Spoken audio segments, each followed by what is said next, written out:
Assalamualaikum warahmatullahi wabarakatuh. Kali ini kita akan membahas mengenai Local Area Network atau yang disebut sebagai LAN, di mana teknologi ini banyak digunakan di dalam koneksi di dalam internet di kita. Biasanya itu berupa desktop ataupun laptop. Kadang-kadang menggunakan handphone ataupun tablet dan lain sebagainya. LAN aplikasi biasanya untuk personal komputer LAN, karena biayanya sangat murah sekali, akan tetapi data rate-nya sangat rendah sekali. Maksimal biasanya cuma sampai 100 megabit per second, walau sampai saat ini sudah ditemukan sampai 10 gigabit per second, tapi ya umumnya masih menggunakan maksimal cuma 1 gigabit per second. Merupakan sebuah jaringan back-end network yang menghubungkan sistem yang lebih besar antara mainframe ataupun juga dengan storage device atau perangkat yang menyimpan data yang sangat besar sekali. Di mana back-end network ini bisa berupa high data rate, high speed interface, distributed access, limited distance, dan limited number of devices.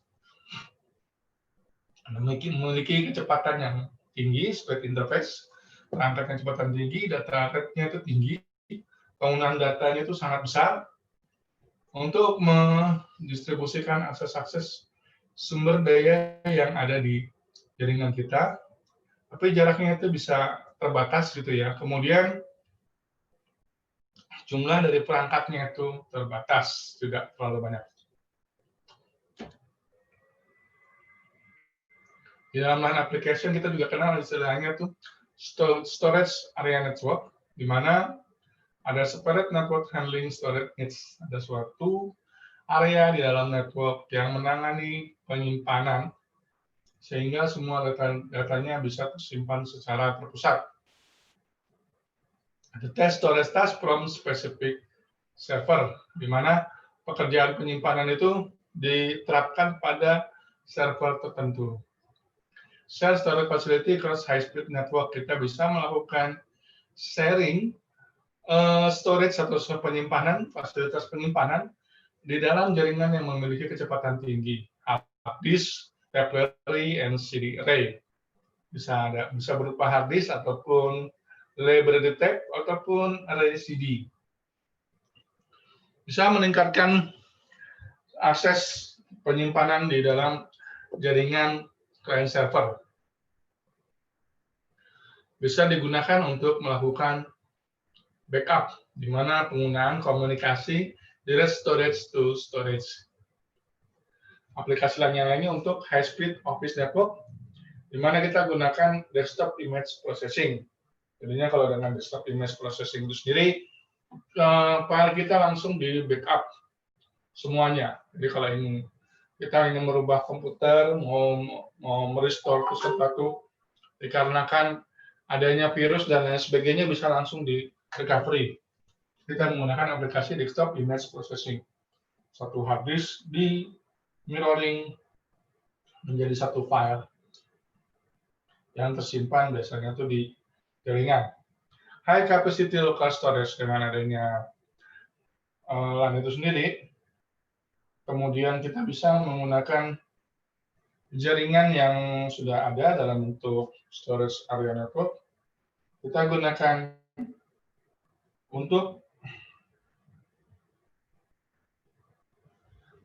gunakan langsung untuk komunikasi internet.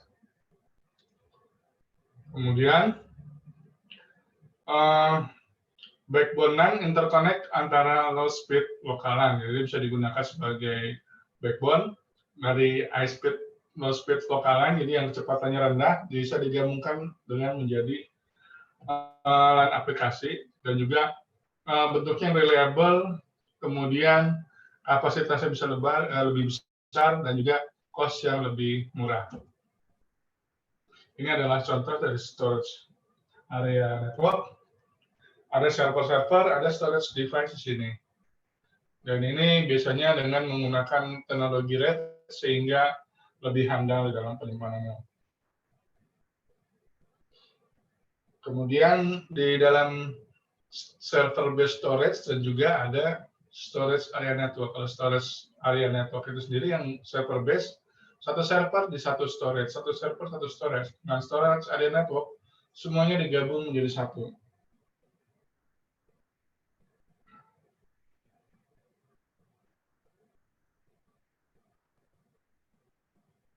Kemudian di sini ada arsitektur daripada LAN.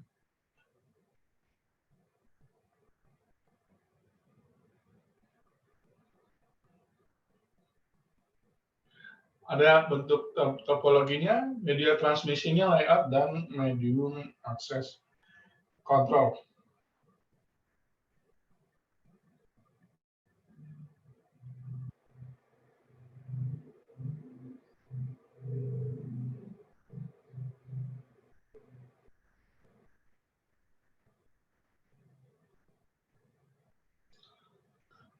Dari sini, topologi yang digunakan di dalam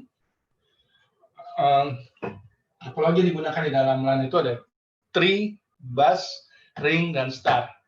Dulu ya kita menggunakan tree, awal-awal menggunakan tree biar lebih sederhana. Kemudian dengan menggunakan bus tanpa harus menggunakan perangkat switch tertentu atau hub tertentu, dan ring. Kemudian kita menggunakan star. Nah, kalau sudah menggunakan star, ataupun di sini juga token ring, itu wajib menggunakan sebuah perangkat yang dikatakan sebagai switch dan juga menggunakan hub. Ya. LAN topologi ini bentuknya seperti ini. Dulu kita menggunakan satu line. Ini teknologi bus ini teknologi lama, tapi masih digunakan secara prinsip di dalam jaringan. Data mengalir dari sini, tapi penggunaannya dari sini perangkatnya ini bergantian. Jika seandainya ada salah satu mengirimkan data, yang lain menunggu sampai data ini bebas, tidak ada yang menggunakan, baru bisa mengirimkan data. Sedangkan ring mirip seperti ini, cuma selama datanya tidak dipakai dan jalurnya tidak digunakan, dia bisa menggunakan alternatif yang lainnya. Katakanlah dari yang sebelah sini mengirim data ke sini, yang di sini itu bisa langsung berkomunikasi tanpa harus menunggu yang lain. Ini ring. Ada lagi istilahnya token ring, sama putarannya seperti ini, hanya yang memegang token yang berhak untuk mengirimkan data. Jadi pada saat dia memegang token, dia baru mengirimkan data. Tokennya berpindah dengan algoritma round robin.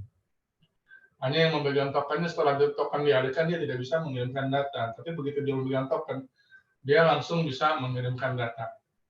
Setelah dia selesai mengirimkan data, baru diserahkan ke yang lain untuk mengirimkan data. Untuk tree ini yang bentuknya seperti ini,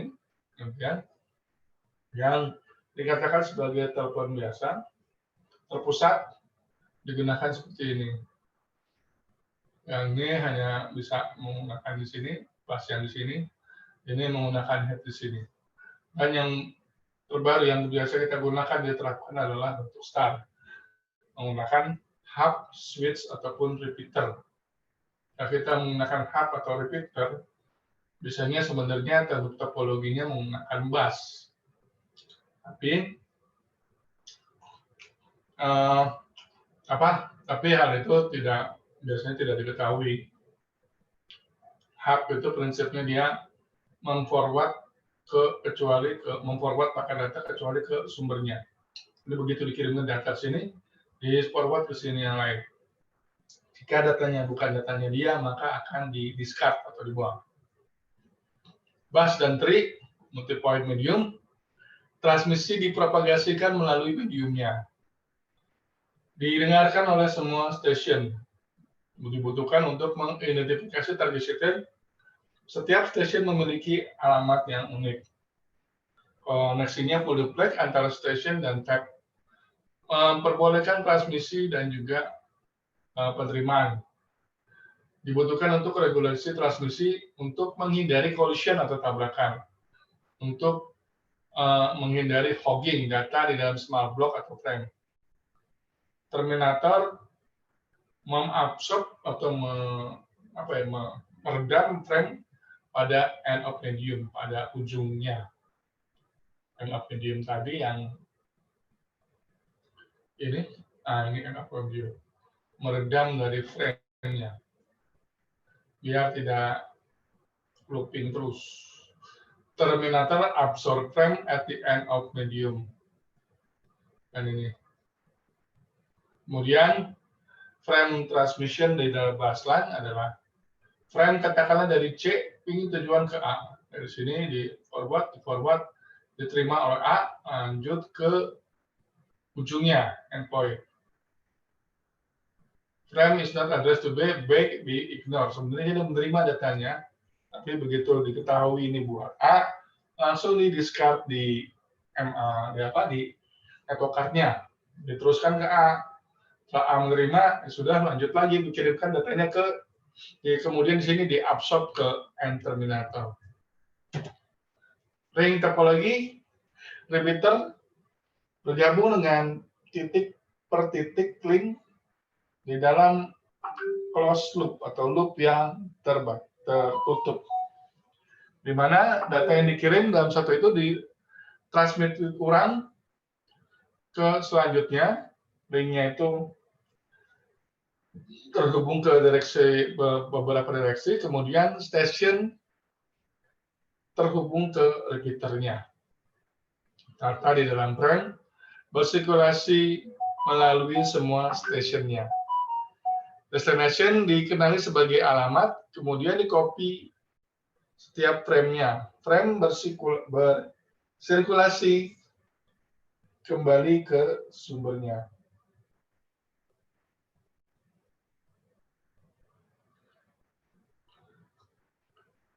Kemudian media access control menentukan kapan stasiun itu dapat menambahkan frame-nya. Ditambahkan frame yang diinginkan. Ini untuk ring topologi. Frame transmission di dalam bentuk ring LAN-nya. C transfer frame ke address A di sini. Dari C ke A. Berputar sesuai dengan arah putarannya di sini.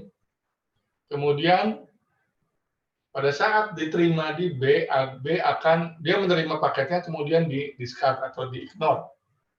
Kemudian setelah paket diterima di A, nah ini di sini. Kemudian C absorb the returning frame-nya. Ini tahu bahwa ini dari dia, kemudian dia mengabsorb lagi, tidak diteruskan lagi ke frame selanjutnya. Ini menggunakan topologi ring LAN. Jadi kalau bukan punya dia, diteruskan lagi. Tapi kalau sudah punya dia, diambil saja, diteruskan lagi. Kemudian yang mengabsorb siapa? Yang mengabsorb asal yang mengirimkan datanya tersebut. Diabsorb. Style topologi setiap stasiun terhubung secara terpusat dengan menggunakan central node. Biasanya itu dalam bentuk perangkat. Biasanya menggunakan dua titik ke titik yang lainnya. Central node dapat bisa melakukan broadcast menggunakan physical task atau logical bus. Hanya satu station yang dapat mentransmisikan pada satu waktu. Central node bisa berperilaku sebagai frame switch itu kalau Anda menggunakan style topologi menggunakan hub ya.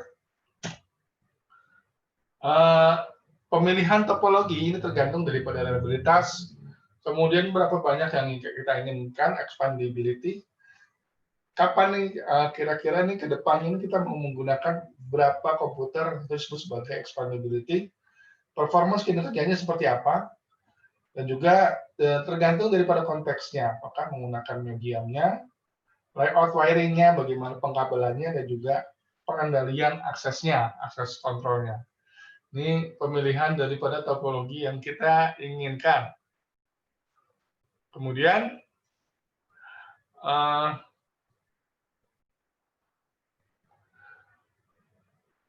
dari sini kita harapkan busline transmission media yang digunakan oleh busline adalah twisted pair dan juga baseband coaxial cable. Twisted pair yaitu sebuah early line use menggunakan threaded cable. Dari range scale for busline tidak digunakan busline sekarang. Twisted pair itu pasangan kabel Ya, seperti kabel telepon yang digunakan warna abu-abu, cuma 4 pair, twisted pair. Kemudian dikembangkan menggunakan baseband koaksial kabel. Itu kabelnya itu menggunakan kabel antena. Kabel koaksial menggunakan digital signaling, original Ethernet. Tetap diterapkan, tapi tahun 80-an, 90-an. Sini juga sudah mulai ditinggalkan.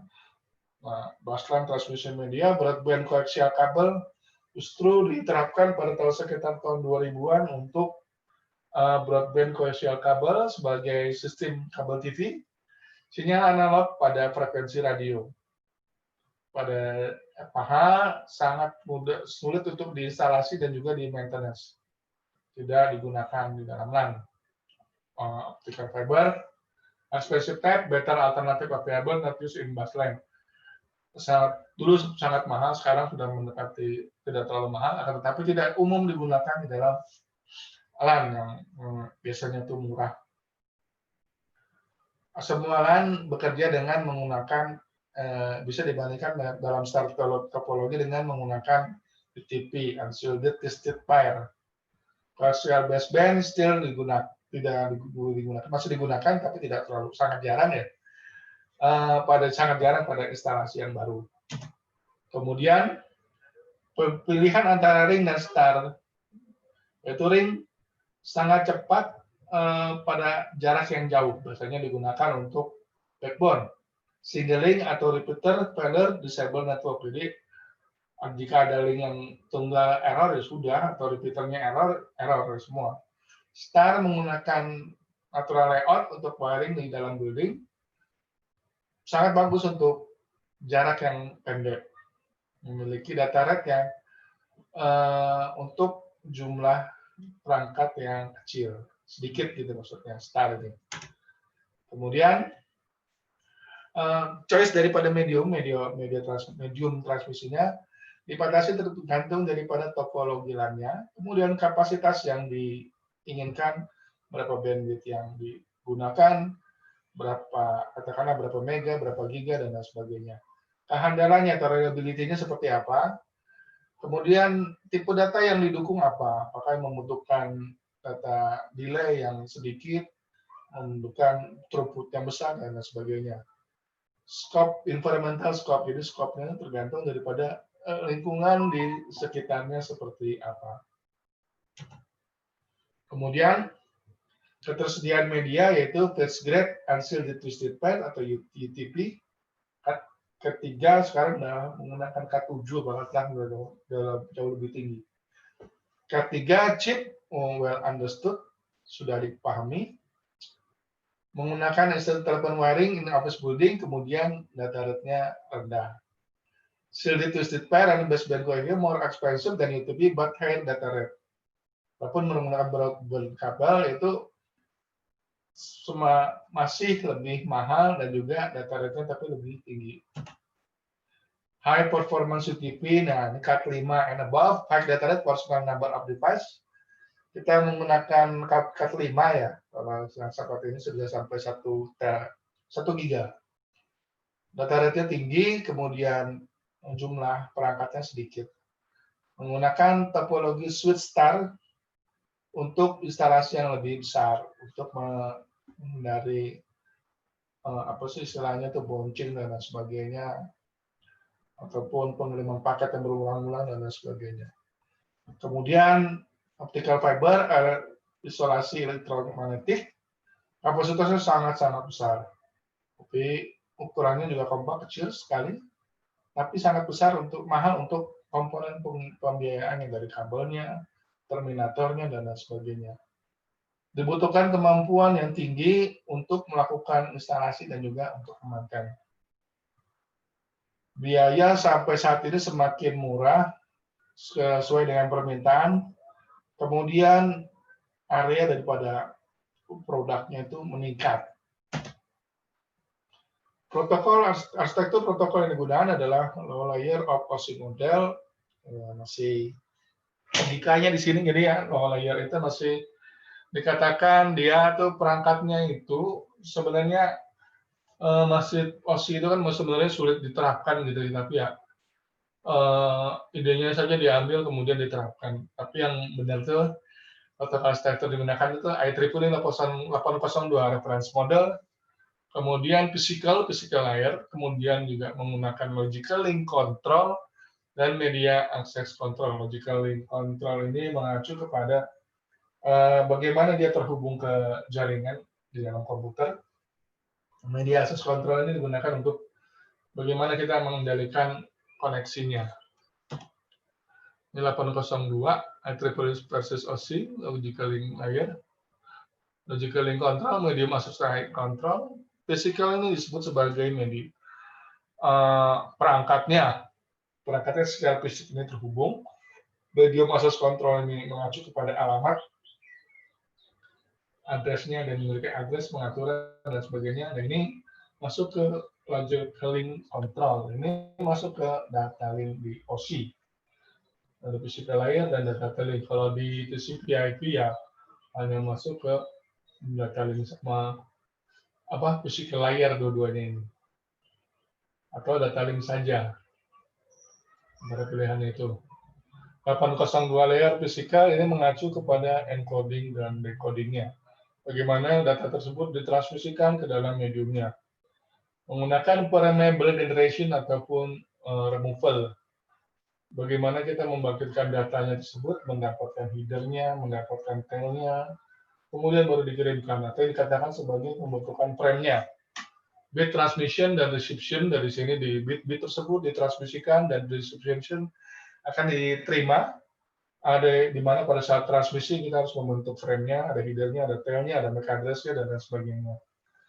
Kemudian begitu diterima, datanya ini buat kita, kemudian data tersebut dicek lagi, dikirimkan data ke layar yang lebih tinggi. Kemudian di sini juga mengatur media transmisi dan juga topologi yang digunakan. Standar 802, IEEE 802.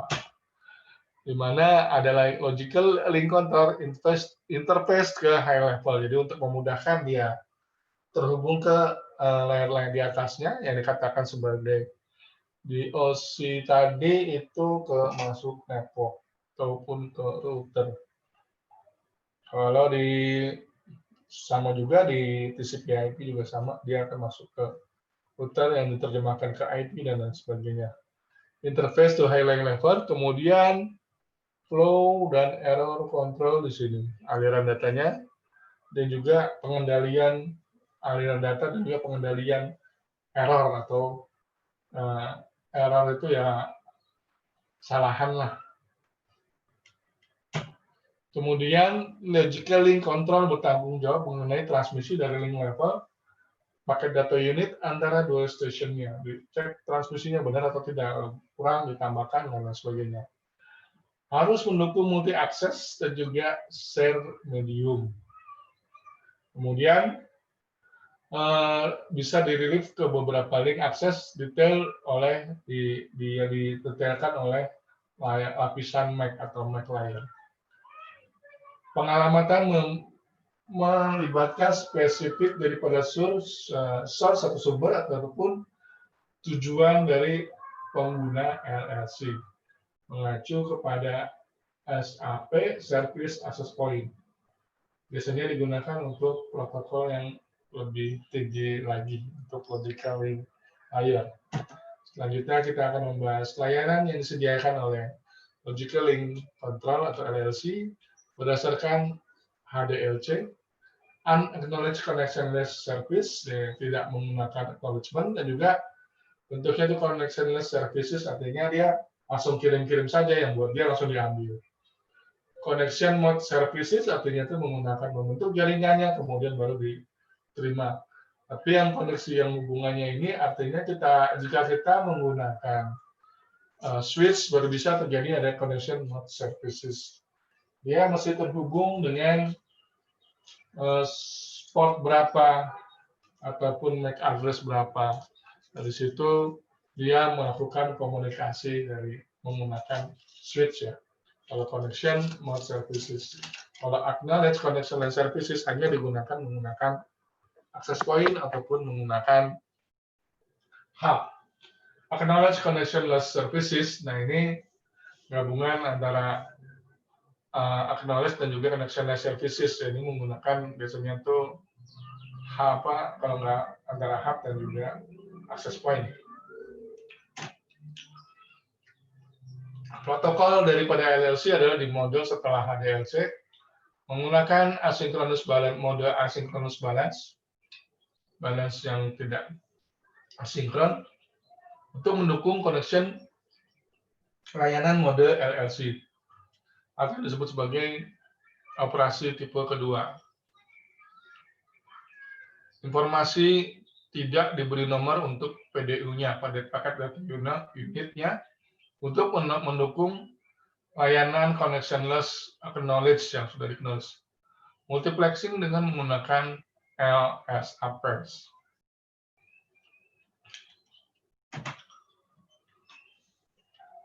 Bahas lagi ke layar sedikit di atasnya, itu sebagai media akses kontrol atau MAC. Kita membentuk data ke dalam frame, data di atasnya, data di layar network, IP paketnya, dirubah datanya menjadi frame dengan alamat dan juga ditambahkan error detection field-nya. Kalau ada assembly, kemudian pasti ada disassembly daripada frame, mengenali address recognition dan juga mengetahui apakah ada error di dalam paket frame tersebut.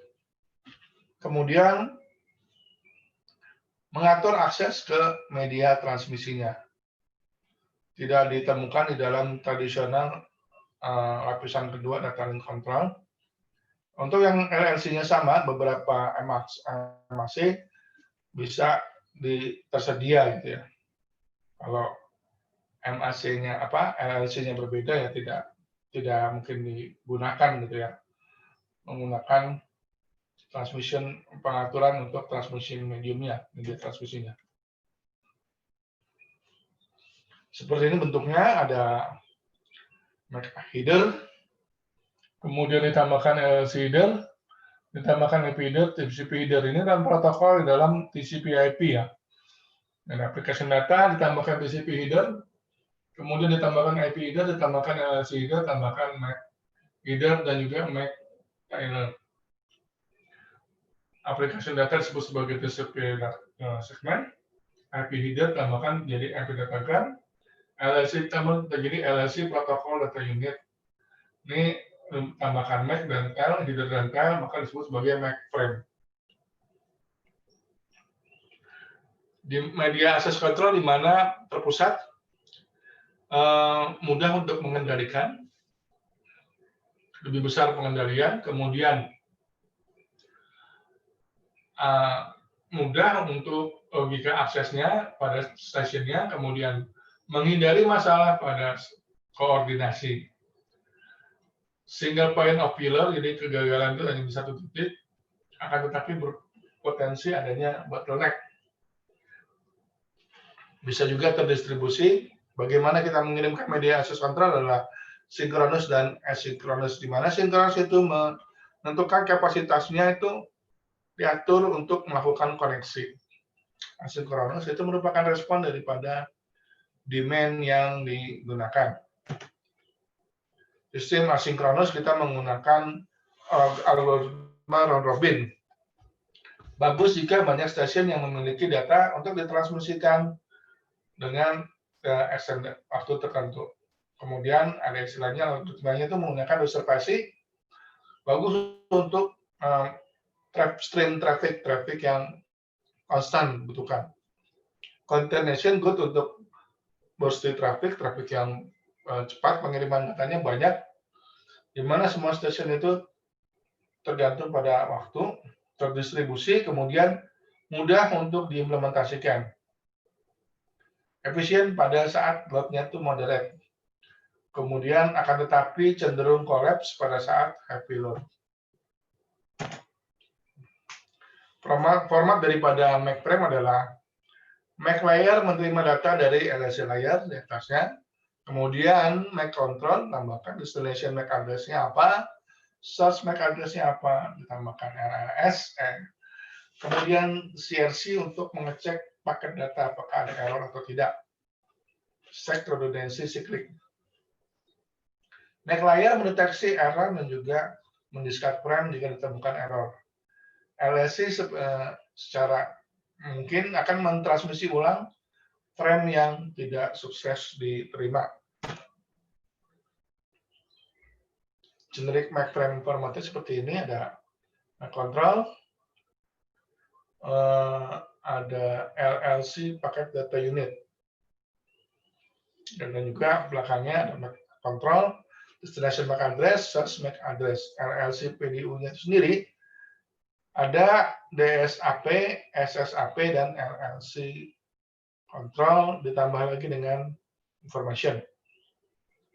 Di mana DSAP adalah LLC PDU, ada LLC address field-nya, SSAP value, kemudian DSAP value, individual atau group, yaitu comment ataupun respon, harus diketahui di sini. Apa ini bukan berupa perintah ataupun tanggapan. Kemudian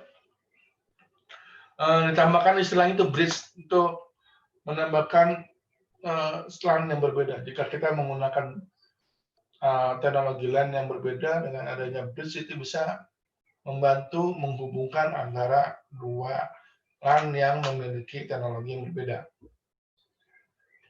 Menyediakan interkoneksi antara LAN atau juga WAN yang lainnya, kita menggunakan bridge ataupun router.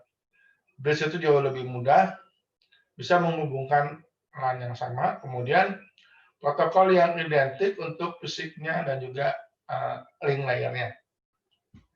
Prosesingnya lebih minim. Tapi yang router itu sendiri lebih general purpose, lebih umum digunakan karena dia bisa menghubungkan antara LAN yang banyak dan juga WAN. Di sini kenapa kita menggunakan bridge? Dia handal, performanya cukup bagus, security-nya dan juga masalah geografi, jadi areanya situ-situ aja lebih ringan. Fungsi daripada bridge adalah membaca semua frame yang dikirimkan dari satu LAN dan juga menerima alamat ke stasiun yang lainnya dan sisanya ke LAN yang lain. Dengan menggunakan protokol MAC untuk LAN kedua, ditransmit ulang setiap frame-nya. Kemudian dia juga akan melakukan jika untuk frame yang pertama. Operasi bridge adalah A dan LAN B, frame dengan address 11 ke 20, repeated dari on LAN B. Kemudian frame dengan address 1 sampai 10, repeated diulang ke LAN A. Sini LAN A 1 sampai 10, LAN B itu 11 sampai 20. Nah, inilah tugasnya bridge, itu menjembatani supaya LAN B bisa menghubungi LAN A bisa menghubungi LAN B. Bridge dari desain, aspek daripada desain bridge itu sendiri yang penting adalah tidak ada modifikasi isi ataupun format daripada frame. Tidak dilakukan enkapsulasi. Hanya mengcopy semua bit daripada frame-nya. Dia menggunakan buffering yang minimum untuk memenuhi demand yang maksimal. Kemudian minimal buffering juga konten terdiri dari routing dan juga address intelligent. Kemampuan untuk melakukan routing tapi yang sederhana, harus mampu untuk dapat mengetahui apakah frame-nya itu tersebut di pas atau cuma hanya ada di lokalnya dia saja. Bisa jadi ada lebih dari satu bridge untuk mencapainya. Mampu untuk menghubungkan lebih dari dua LAN. Bridging itu secara umum transparan ke stasiun-stasiunnya. Muncul ketika semua stasiun pada LAN multiple, LAN yang banyak, seolah-olah mereka berdapat dalam satu LAN sendiri. Arsitektur protokol daripada bridge kita menggunakan IEEE 802.1D, menggunakan MAC level, station address pada level tertentu. Bridge tidak membutuhkan LLC layer. Dia hanya merelay frame MAC address-nya, MAC-nya saja. Dapat mempass frame dari external communication system. Contohnya warning, kita bisa melakukan capture frame, mengenkapsulasi, kemudian forward melalui links tersebut. Meremove enkapsulasi dan juga memforward melalui LAN link-nya. Seperti ini ada koneksi antara dua LAN. Arsitekturnya ada MAC hanya sampai ke MAC, tidak sampai ke internet address-nya, bahkan tidak sampai ke LLC-nya. Dia mengetahui mana yang terhubung ke physical MAC address-nya mana, di sini MAC address mana yang ada di sini. Si user yang di sini itu mengetahui seolah-olah ini satu LAN. Begitu dikirim sini, di forward saja oleh si bridge. Ada user data, LLC, header user data, MAC header, LLC ada data, user data, dan MAC address tail. Kemudian pendekatan yang lainnya kita menggunakan bridge routing. Prinsipnya sama dari tadi yang sebelumnya dijelaskan mengenai konsep routing. Kompleks LAN dan alternative route menggunakan balancing dan juga fault tolerant. Bridge harus mengambil keputusan apakah untuk men-forward frame-nya. Bridge harus memutuskan apakah LAN tersebut ke forward ke dalamnya, ke forward frame ataupun ke frame on-nya saja. Ke LAN mana to forward? Apakah dia mesti di forward? Kalau tidak di forward dibalikin lagi. Kalau mesti forward, frame-nya kemana? Itu ke LAN mana? Routing dipilih untuk setiap sumber dan destination-nya merupakan pasangan daripada LAN-nya.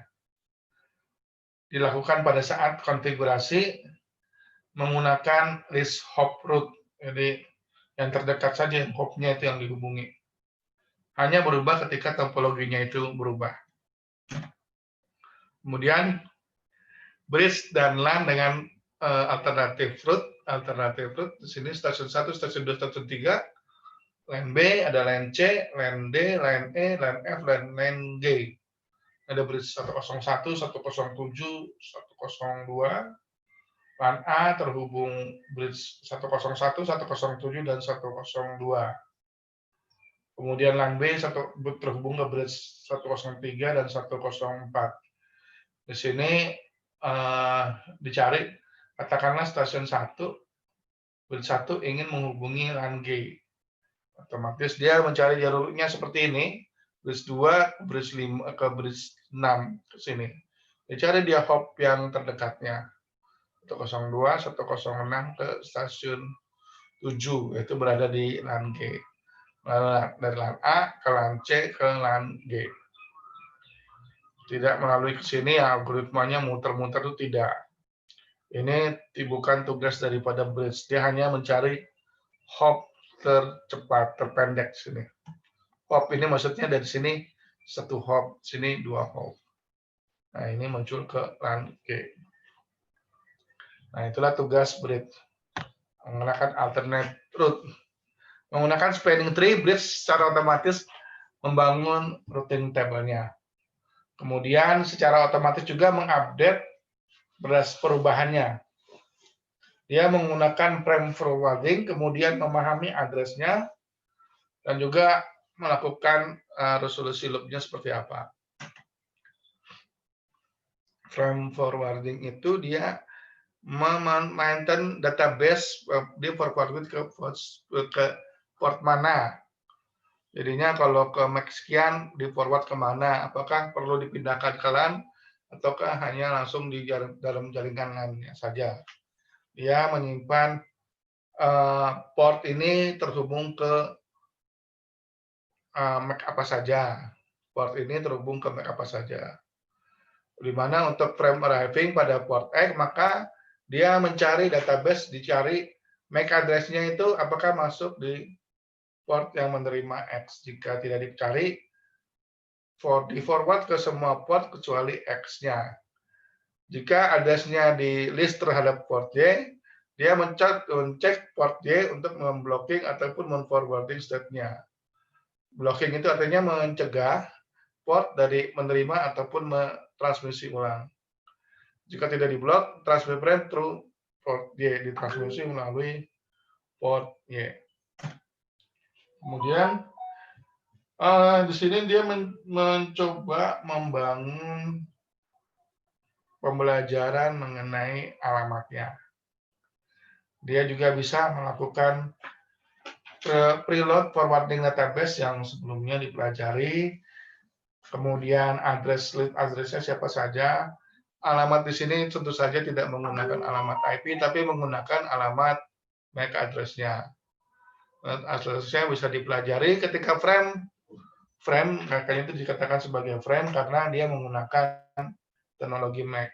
Ketika frame sampai pada port X, itu harus sampai dari LAN yang di-attach ke port X-nya. Ketika short address-nya kemudian mengupdate forwarding database-nya ke port X, juga termasuk alamatnya. Timer untuk setiap entry di dalam database-nya. Kemudian setiap frame sampai, source address mengecek terhadap forwarding database forwarding-nya. Tadinya ada istilahnya itu forwarding database, port sekian ke berapa, ke MAC address mana. Dipelajari, di learning oleh si bridge tersebut. Algoritma spanning tree address learning works dengan menggunakan layout tree. No closed loop, tidak ada closed loop-nya. Untuk koneksi yang lain, graph ada spanning tree yang memaintain konektivitas tapi terdiri dari tidak boleh ada closed loop-nya. Setiap bridge mengassign unique identifier, dia memiliki identifier tertentu, bertukar antara bridge untuk membangun spanning tree-nya. Bertukar dia portnya apa saja, melayani alamat apa saja, saling bertukar. Menggunakan algoritma spanning tree. Loop dari bridge seperti ini, tidak boleh saling looping dari stasiun A ke stasiun B. Bridge dia mengetahui melalui bahwa ini ada stasiun B, maka dikirimkan. Dan ini loop bridge seperti ini. Layer 2 dan layer 3 switch, gimana switch yang bisa melayani, biasanya switch itu hanya sampai untuk layer 2, menangani MAC address, tapi kalau layer 3 switch, dia bisa melakukan operasi routing menggunakan alamat IP. Nah, ini biasanya agak sedikit mahal kalau untuk perangkat Cisco-nya jika menggunakan layer 3 switch. Banyak tipe dari perangkat yang terkoneksi dengan LAN. Bisa jadi di atas bridge dan juga router kita menggunakan layer 2 switch ataupun layer 3 switch. Hubs merupakan komponen elemen aktif yang digunakan pada tipe topologi star. Setiap koneksi, setiap station terhubung ke dalam hub tersebut dengan menggunakan 2 koneksi, yaitu untuk mengirimkan atau transmit dan juga menerima ataupun receive. Hub ini berperilaku sebagai repeater. Begitu satu stasiun mengirimkan, maka hub itu akan mengirimkan ke semua stasiun yang terhubung kecuali ke hub yang mengirimkannya.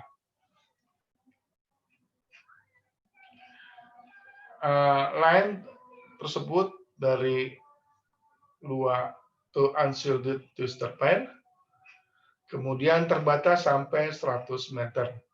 Tergantung tipe UTP-nya ya, ada yang sebenarnya secara teori itu 100, tapi penerapannya cuma paling 80 sampai 70 meter. Tipe data rate kemudian untuk transmisi quality daripada UTP.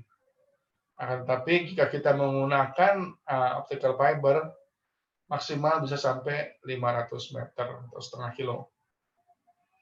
Physical star ataupun juga menggunakan, secara umum dia menggunakan bus logikalnya.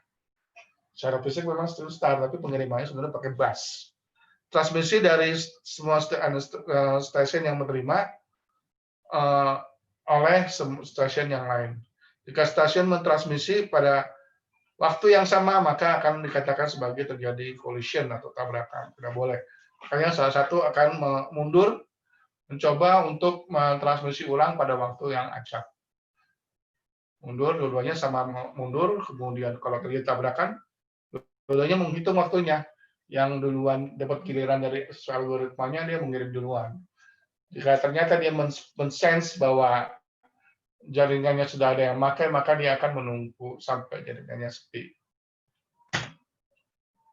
Layout daripada hub merupakan multiple level daripada hub kasket, ya kasket di beberapa lapisan daripada hub yang dilayani. Setiap hub mungkin memiliki gabungan dari beberapa stasiun dan juga hub yang lain terhubung ke bawahnya. Di mana sangat cocok jika kita menggunakan kesimpulan pengkabelan. Wiring kloset pada setiap ada wiringnya untuk setiap lantainya, kemudian hub dapat diterapkan pada setiap lantainya. Setiap hub melayani stasiun pada lantainya saja. Kemudian dua level daripada topologi, dua level star menggunakan H-hub dan I-hub, internal hub, dan H-hub sini pusat pair pada ataupun menggunakan optical pair ada menggunakan transmit dan receive-nya atau stasiunnya. Hub terhubung I-hub hubung stasiun yang menggunakan two level star hub, two level star topologi. Basis dan hub di sini kita akan menghadapi konfigurasi daripada bus. Semua stasiun membagi kapasitasnya ke dalam satu bus. Karena kecepatannya bus 100 megabit per second, ya masing-masing stasiun sebenarnya share dengan sekitarnya. Kalau yang tidak aktif, dia akan aktif sendiri menggunakan kapasitas maksimalnya. Tapi jika ada yang melakukan pengiriman pada tidak jeda waktu yang tidak terlalu lama, maka akan share dengan yang lainnya. Hanya ada satu stasiun yang melakukan transmisi pada satu waktu. Jika pada yang lain itu men-sense apakah jaringannya sepi. Kalau jaringannya sepi, selanjutnya dia akan mengirimkan frame. Kalau tidak, jaringannya rame, dia menunggu sampai dia ngacak, dicek lagi. Kalau masih rame, dimundur lagi terus seperti itu. Jika jaringannya sepi, dia baru mengirimkan frame. Kemudian wiringnya itu menggunakan sistem star, di mana setiap stasiun semuanya terhubung ke hub tersebut. Transmisi dari semua stasiun diterima dengan hub dan juga ditransmisi ulang pada semua keluarannya, pada semua lainnya. Satu dikirim, kemudian ditransmisi ulang ke line yang lain. Sehingga semua stasiun akan menerima datanya, maka akan di-discard kalau umpamanya bukan data dia. Akan diterima, di-accepted jika datanya itu buat dia atau datanya, tergantung alamatnya. Total kapasitas daripada LAN itu tergantung kecepatannya. Kalau 10 Mbps, 10 Mbps, kalau 1000 Mbps ya 1 GB. Meningkatkan performance dengan menggunakan layer 2 switch. Share medium, bus atau hub, bus and hub seperti ini. Share busnya 10 ya, kecepatan maksimal dikirim ya 10. Total kapasitas ya sampai 10 megabit per second. Share medium bus seperti ini, total capacity sampai 10 megabit per second, bagikan seperti ini. Share medium bus, share medium hub. Topologinya sama, tapi ya sebenarnya penerapannya sama, secara logika juga sama, secara implementasi juga sama. Walaupun kita menggunakan ini topologi bus, itu topologi star.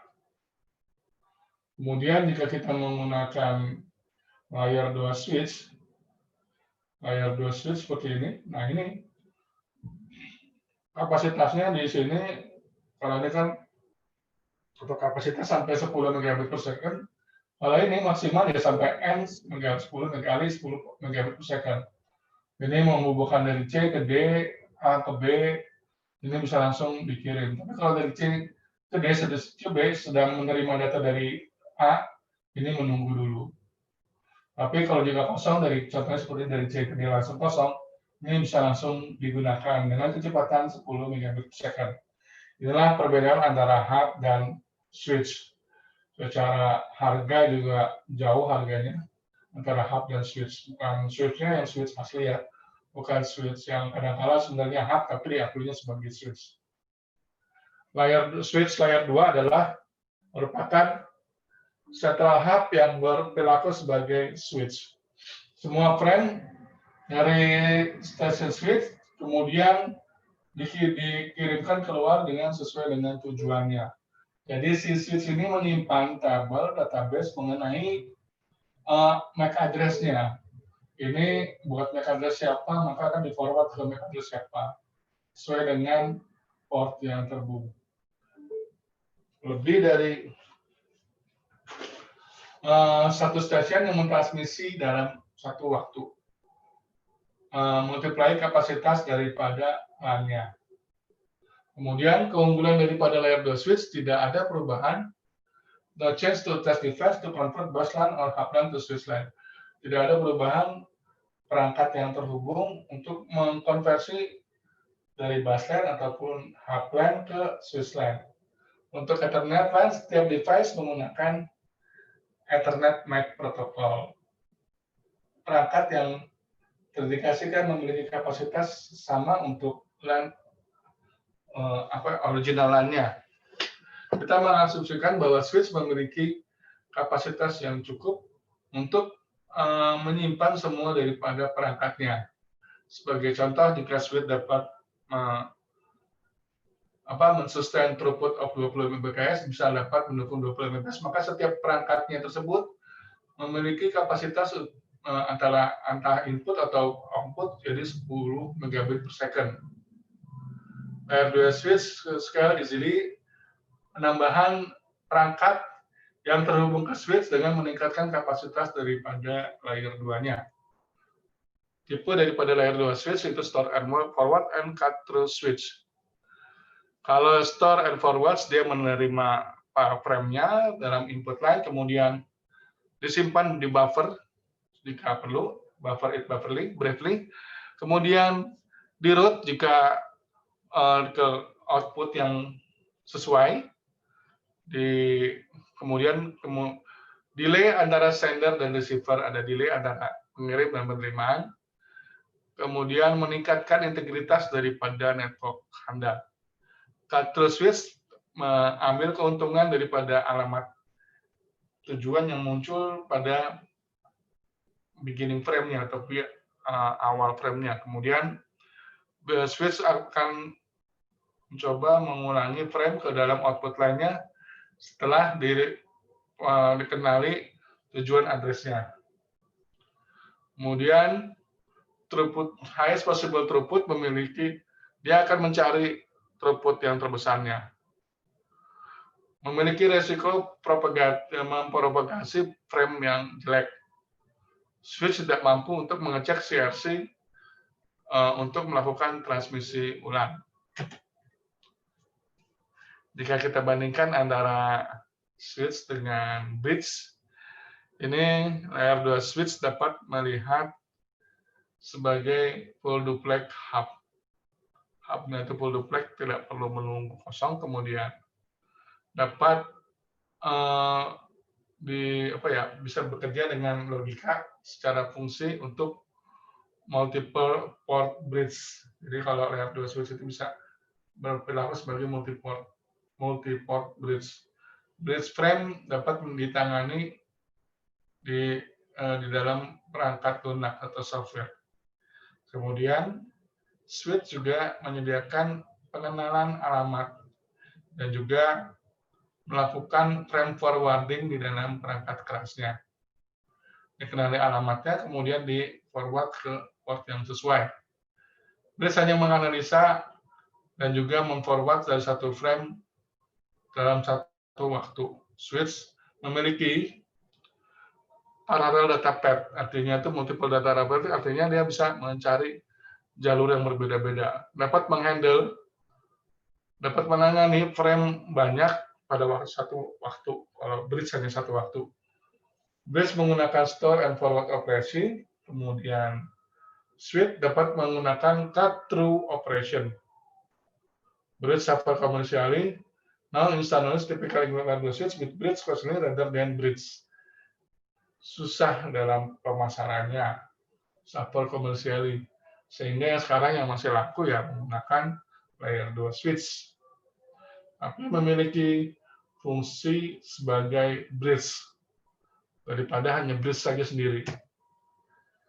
Masalah di dalam layer 2 switch adalah di mana jumlah daripada perangkat bertambah banyak, layer 2 switch muncul masalah keanehan di mana terjadi broadcast overload dari broadcast, kemudian banyaknya multiple link, kurangi multiple link, di mana beberapa perangkat dan juga LAN yang terhubung layer 2 switch memiliki flat address space, di mana semua user membagi MAC alamat MAC broadcast saja. Jika perangkat tersebut mengeluarkan broadcast frame, kemudian maka frame tersebut dihantarkan ke semua perangkat yang terhubung ke network terhubung oleh layer 2 ataupun layer 2 switch ataupun semua bridge-nya. Untuk jaringan yang besar, broadcast frame dapat menghasilkan big overhead-nya. Kemudian perangkat yang malfunction, kegagalan perangkat dapat menyebabkan badai daripada broadcast yang kacau. Banyaknya broadcast tersebut bisa menyebabkan jaringan macet, gitu, clock itu mampet. Kemudian perangkat standar yang ada itu untuk perangkat protokol bridge dideteksi untuk no closed loop, tidak digunakan untuk loop yang tertutup, hanya satu jalur antara dua perangkat. Tidak mungkin di mana implementasi berdasarkan standar untuk menyediakan multipath melalui multiple switch antara perangkat. Dibatasi antara performance dan juga kehandalannya, reliability-nya. Sehingga solusinya membagi perangkat ke dalam subnetwork yang terhubung oleh router, di mana MAC broadcast frame dibatasi untuk perangkat dan juga switch yang terdiri dari single subnetwork tunggal. IP-based router dia membangun algoritma routing yang handal dan juga memperbolehkan penggunaan beberapa jalur antara subnetwork ke router yang lainnya. Kemudian masalah dengan router adalah semua router dilakukan berdasarkan pengalamatan IP ataupun juga disebut sebagai IP level processing di dalam perangkat lunak. Sehingga high-speed LAN ataupun LAN berkecepatan tinggi yang juga memiliki kinerja yang bagus pada layer 2 akan mengirimkan jutaan paket setiap detiknya. Perangkat router yang berdasarkan software hanya bisa menghandle bagus pada saat miliaran paket per second-nya. Sehingga dibutuhkan layer 3 switch untuk mengimplementasi paket forwarding ke logic daripada router di dalam hardware-nya. Ada dua kategori yang digunakan, yaitu paket by paket ataupun flow based berdasarkan aliran data yang mengalir di dalam jaringan tersebut. Paket by paket atau flow based pemilihannya adalah operate in same way or traditional router, beroperasi dengan cara yang sama seperti router yang umum, router yang existing yang tradisional lah. Kemudian order magnitude increase apabila pada penambahan jaringan secara terlalu besar dalam kinerjanya tersebut dibandingkan dengan software based routernya. Kemudian flow based switch di sini switch berdasarkan aliran data mencoba untuk meningkatkan kinerja dengan mengidentifikasikan aliran daripada paket IP-nya.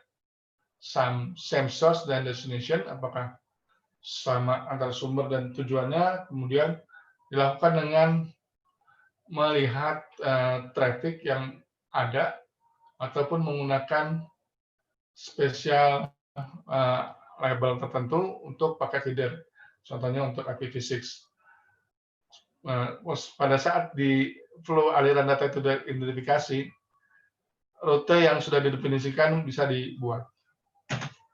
Kemudian, secara umum pada organisasi lain yang besar, 1,000 to 10 of 1,000 of device, perangkat sekitar 1.000 atau 10.000, sistem network terhubung ke 10 sampai 100 Mbps ke dalam layer 2 switch suatu perangkat switch layer 2. Kemudian ditambah lagi konektivitas menggunakan wireless LAN untuk user yang bergerak, mobile user. Layer 3 switch pada local network core, pada local core-nya ada layer 3 switch. Dari lokal backbone-nya terkoneksi terhadap 1 gigabit per second, terhubung ke layer 2 switch pada kecepatan 100 megabit per second sampai ke 1 gigabit per second, di mana server terhubung secara langsung ke layer 2 atau layer 3 switch pada kecepatan 1 gigabit per second. Kemudian di typical large LAN organization seperti ini, lower cost software based router provide one connectivity. Router berdasarkan software yang lebih murah menyediakan konektivitas LAN. Kemudian lingkaran di dalam gambar selanjutnya ini mengidentifikasikan LAN subnetwork yang terpisah. MAC broadcast frame limited to on subnetwork. Jadi broadcast frame di lokalnya hanya terbatas ke subnetworknya saja sendiri. Di sini layer 2 switch yang tadi. Nah ini terhubung layer 2 switch ke ini, ada access point-nya di sini. Laptop with wireless connection, layer 2 switch, dia hanya bisa membroadcast di sini saja. Ini layer 3 switch yang mengatur layer 2 switch di sini. Di mana layer 3 switch ini juga terhubung ke jaringan kecepatan tinggi untuk servernya. Sini. Ini layer 3 switch ini terhubung ke router, ya, di mana router tersebut terhubung dengan WAN. Ini low cost router tidak masalah di sini. Terhubung ke layer 3 switch di sini. Sini layer 3 switch ini pengaturannya lebih mudah karena menggunakan IP base. Oke, silakan baca Starlink chapter 15. Assalamualaikum warahmatullahi wabarakatuh.